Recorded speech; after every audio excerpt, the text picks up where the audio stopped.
All right, we're on our 21st read aloud for Harry Potter. We are on chapter 9, The Midnight Duel, and they're working on learning how to fly on their brooms, and Neville fell very badly.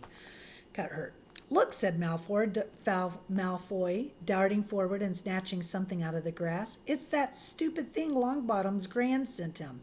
The Remember All glittered in the sun as he held it up. Give that here, Malfoy, said Harry quietly. Everyone stopped talking to watch. Malfoy smiled nastily.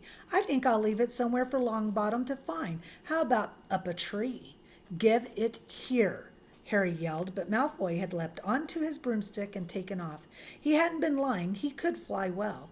Hovering level with the topmost branch of an oak, he called, Come and get it, Potter. Harry grabbed his broom. No, shouted Hermione Granger. Madam Hooch told us not to move. You'll get us all into trouble. Harry ignored her. Blood was pounding in his ears. He mounted the broom and kicked hard against the ground, and up he soared. Air rushed through his hair, and his robes whipped out behind him. And in a rush of fierce joy, he realized he'd found something he could do without being taught. This was easy. This was wonderful. He pulled his broomstick up a little to take it even higher, and heard screams and gasps of girls back on the ground, and an admiring whoop from Ron. He turned his broomstick sharply to face Malfoy in mid-air. Malfoy looked stunned. Give it here, Harry called, or I'll knock you off that broom. Oh, yeah, said Malfoy, trying to sneer but looking worried. Harry knew somehow what to do. He leaned forward and grasped the broom tightly in both hands, and it shot toward Malfoy like a javelin. Malfoy only just got out of the way in time. Harry made a sharp about-face and held the broom steady. A few people below were clapping. No Crab and Goyle up here to save your neck, Malfoy, Harry called. The same thought seemed to have struck Malfoy. Catch it if you can, then, he shouted, and he threw the glass ball high into the air and streaked back toward the ground. Harry saw, as though in slow motion, the ball rise up in the air and then start to fall. He leaned forward and pointed his broom handle down. Next second, he was gathering speed in a steep dive, racing the ball. Wind whistled in his ears, mingled with the screams of people watching. He stretched out his hand a foot from the ground, and he caught it just in time to pull his broom straight, and he toppled gently onto the grass with the Remember All clutched safely in his fist. Harry Potter! His heart sank faster than he'd just dived. Professor McGonagall was running toward them. He got to his feet trembling. Never in all my time at Hogwarts. Professor McGonagall was almost speechless with shock, and her glasses flashed furiously. How dare you? Might have broken your neck. It wasn't his fault, Professor. Be quiet, Miss Patel. But Malfoy, that's enough. Mr. Weasley, Potter, follow me now.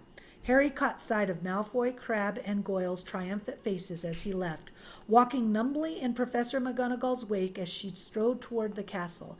He was going to be expelled, he just knew it. He wanted to say something to defend himself, but there seemed to be something wrong with his voice. Professor McGonagall was sweeping along without even looking at him. He had to jog to keep up. Now he'd done it. He hadn't even lasted 2 weeks. He'd be packing his bag in 10 minutes. What would the Dursleys say when he turned up on their doorstep? Up the front steps, up the marble staircase, inside, and still Professor McGonagall didn't say a word to him.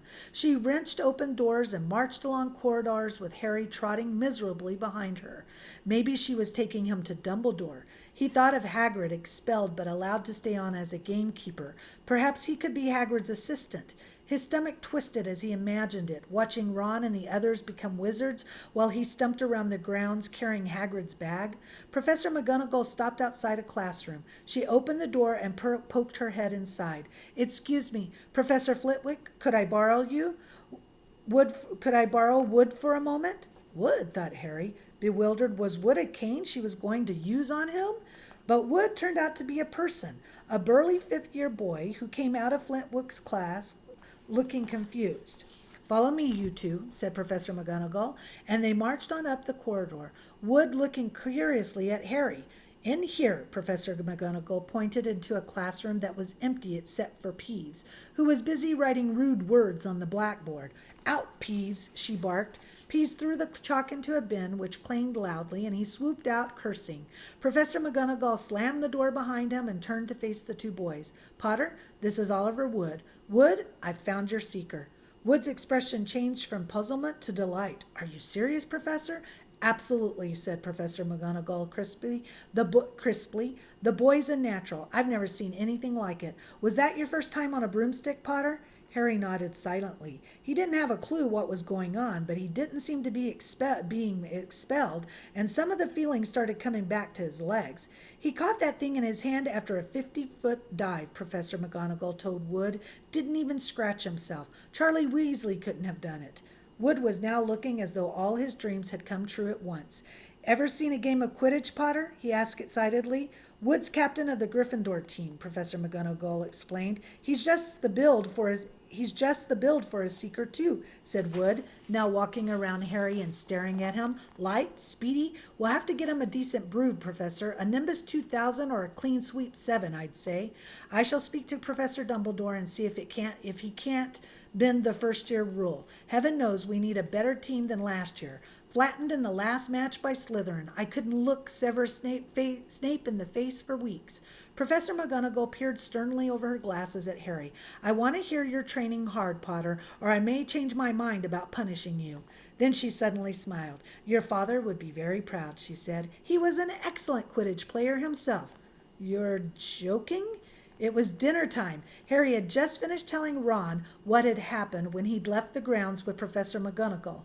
Ron had a piece of steak and kidney pie halfway to his mouth, but he'd forgotten all about it. Seeker, he said, but first years never. You must be the youngest house player in about a century, said Harry, shoveling pie into his mouth. He felt particularly hungry after the excitement of the afternoon. Wood told me. Ron was so amazed, so impressed, he just sat and gaped at Harry.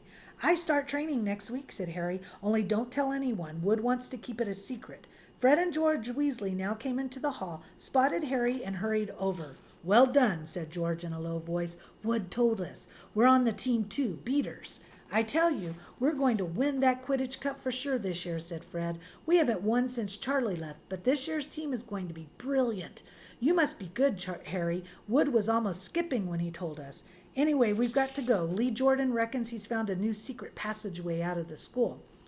Bet it's that one behind the statue of Gregory the Smarmy that we found in our first week. See you. Fred and George had hardly disappeared when someone far less welcome turned up. Malfoy, flanked by Crabbe and Goyle. Having a last meal, Potter? When are you getting the train back to the Muggles? You're a lot braver now that you're back on the ground and you've got your little friends with you, said Harry coolly. There was, of course, nothing at all little about Crabbe and Goyle, but as the high table was full of teachers, neither of them could do more than crack their knuckles and scowl. I'd take you on any time on my own, said Malfoy. Tonight, if you want. Wizard's duel. Wands only. No contact. What's the matter? Never heard of a wizard's duel before, I suppose? Of course he has, said Ron, wheeling around. I'm his second. Who's yours? Malfoy looked at Crabbe and Goyle, sizing them up. Crabbe, he said. Midnight all right? We'll meet you in the trophy room. That's always unlocked. When Malfoy had gone, Ron and Harry looked at each other. What is a wizard's duel? Asked Harry. And what do you mean you're my second? Well, a second's there to take over if you die, said Ron casually, getting started at last on his cold pie. Catching the look on Harry's face, he added quickly, but people only die in proper duels, with real wizards. The most you and Malfoy will be able to do is send sparks at each other. Neither of you know enough magic to do any real harm. I bet he's expecting you to refuse anyway. And what if I wave my wand and nothing happens? Throw it away and punch him in the nose, Ron suggested. Excuse me. They both looked up. It was Hermione Granger. Can't a person eat in peace in this place? Said Ron. Hermione ignored him and spoke to Harry. I couldn't help overhearing what you and Malfoy were saying. Bet you could, Ron murmured. And you mustn't go wandering around the school at night. Think of the points you'll lose, Gryffindor, if you're caught. And you're bound to be. It's really very selfish of you. And it's really none of your business, said Harry. Goodbye, said Ron. All the same, it wasn't what you'd call the perfect end to the day, Harry thought, as he lay awake much later listening to Dean and Seamus falling asleep. Neville wasn't back from the hospital wing. Ron had spent all evening giving him advice such as, if he tries to curse you, you'd better dodge it because I can't remember how to block them.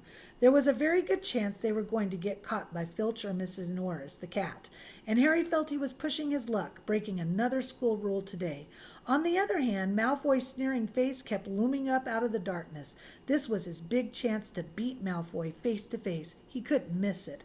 11:30, Ron muttered at last. We'd better go.